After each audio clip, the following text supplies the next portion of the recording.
एक मूल प्रश्न जो हर किसी के मस्तिष्क में आता है, दिमाग में आता है, ज़हन में आता है कि बुरे के साथ हमेशा अच्छा ही क्यों होता है और जो अच्छे कर्म करते हैं, जो पुण्य कर्म करते हैं, उनके साथ हमेशा बुरा ही क्यों होता है।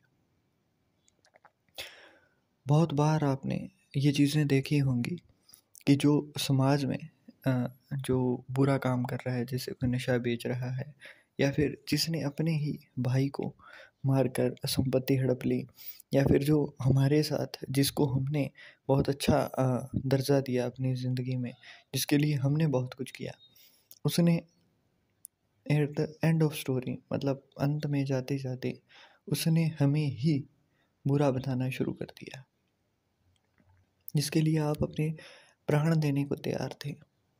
वही आज आपको कुछ नहीं समझता, हर किसी के सामने आपको ही बुरा बताया जाता है। कारण क्या है और क्या चीज़ है इस चीज़ के पीछे, है ना? तो यही चीज़ मैं आप आज आपको एक-एक मतलब हमारे भारतीय सनातन इतिहास, हिंदू इतिहास के साथ जोड़कर बताने वाला हूँ। मतलब दिक्कत यहाँ पर सबसे बड़ी जो है वो ये है कि आप अपने अकॉर्डिंग डेफिनेशन बनाकर बैठे हैं। यहाँ पर 2 चीज़ें एक साथ चलती हैं, एक तो संयोग, दूसरे आपके किए हुए कर्म। संयोग कैसे? जैसे कि मान लीजिए आपके साथ कुछ अच्छा घटित होना है, तो उसके पहले आपको उस चीज़ के लिए तैयार किया जा रहा होगा। जैसे श्री राम थे, तो श्री राम हैं, उनके लिए जैसे हम स्टोरी देखते हैं तो वहाँ पर वो गए, वहाँ पर उन्होंने माता सीता से विवाह किया। उस टाइम तक इनकी सब कुछ सही, और फिर वनवास हुआ। वनवास के अंदर उनको जो सीता माता है उनका अपहरण कर लिया गया। तो मतलब हर चीज़ को जब आप देखोगे तो उन्होंने भी उस टाइम पर बहुत कष्ट झेला होगा। जो इंसान पहले गुरुकुल में पढ़ा, वो भी एक राजा का पुत्र होते हुए मतलब वहाँ पर थोड़े से हायरार्की के अकॉर्डिंग वहाँ पर थोड़ा अच्छे तरीके से ही रहे हैं। उसके बाद में राजमहल में रहे।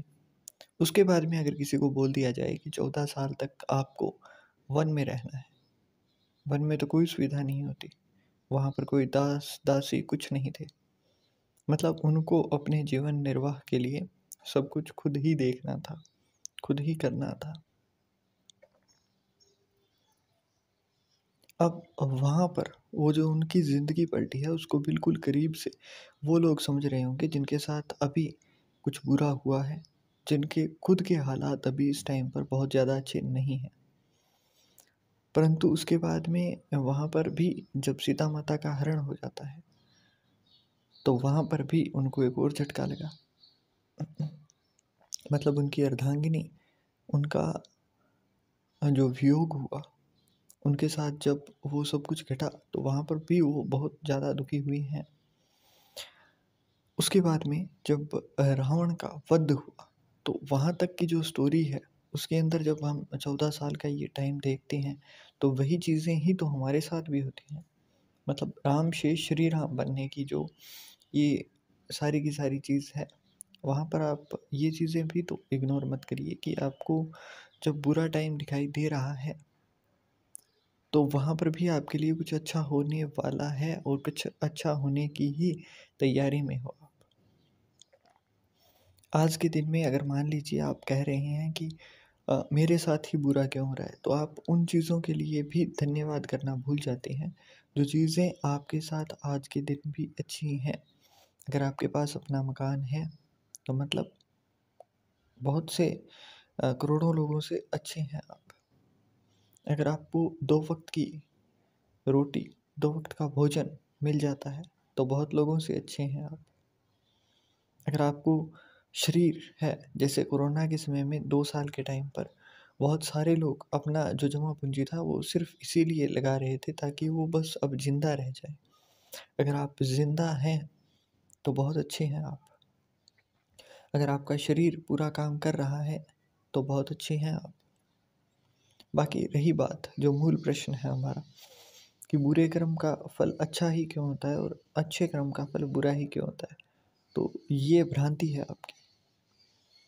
बुरे कर्म मतलब आप इस चीज़ को सीधा सीधा जोड़ देते हो कि अगर कोई बुरा काम कर रहा है तो उसके पास पैसे ज़्यादा हैं, और पैसे ज़्यादा हैं तो मतलब वो हर चीज़ भोग रहा है।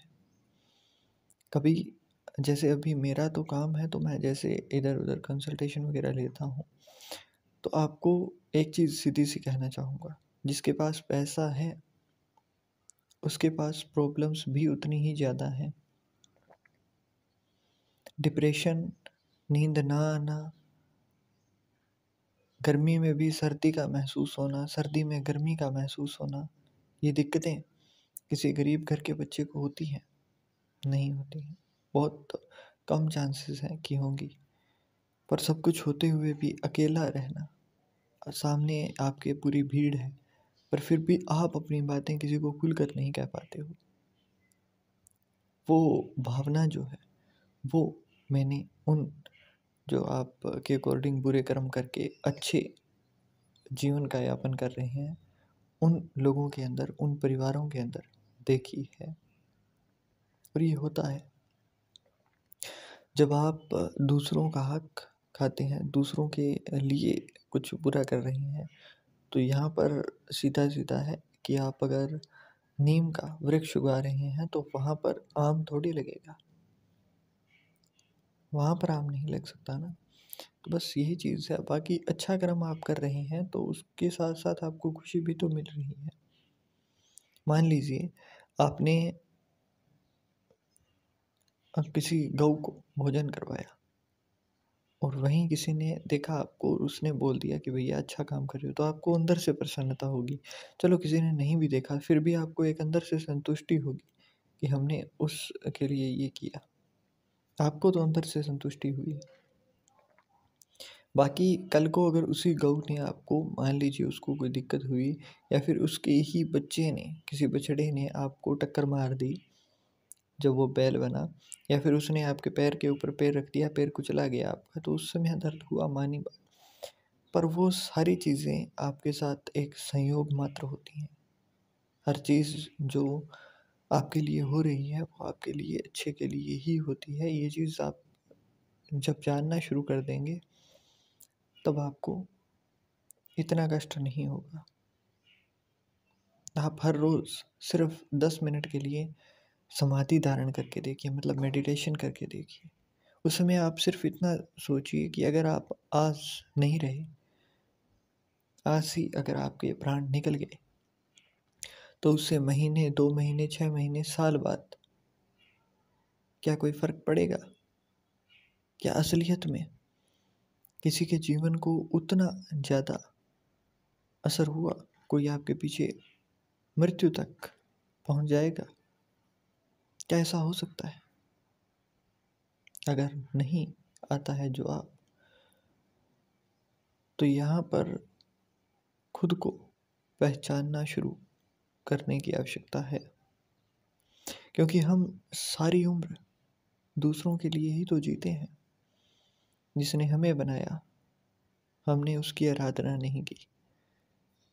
जो हम हैं, हमने उसको भी नहीं जाना। बस एक भाग-दौड़ में लगे रहे। 10 साल, 20 साल, 30 साल, 40 साल, करते-करते सारी उम्र निकल गई। कभी खुद को जीकर देखा ही नहीं। बचपन को